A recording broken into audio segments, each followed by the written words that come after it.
புதுக்கோட்டை மாவட்டம் திருமயத்தில் இன்று விநாயகர் சதுர்த்தி சிறப்பு நன்னாளில் சபரி கோல்டு கவரிங் புதிய கடையை திரைப்பட நகைச்சுவை நடிகர் செந்தில் அவர்கள் ரிப்பன் வெட்டி புதிய கடையை திறந்து வைத்தார். கடையின் உரிமையாளர் பழனிசாமி மற்றும் குடும்பத்தார்கள் ஆராத்தி எடுத்து சால்வை அணிவித்து வரவேற்றனர். இந்நிகழ்ச்சியில் திருமயத்தில் உள்ள பொதுமக்கள் அவர்களுடன் புகைப்படங்கள் எடுத்து மகிழ்ச்சியை தெரியப்படுத்தினார்கள் என்பது குறிப்பிடத்தக்கது.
பாருங்க சொல்லிங்க டிரைவர்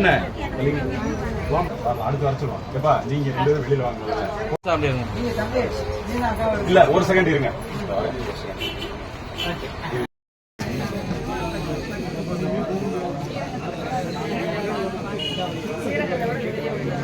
Okay.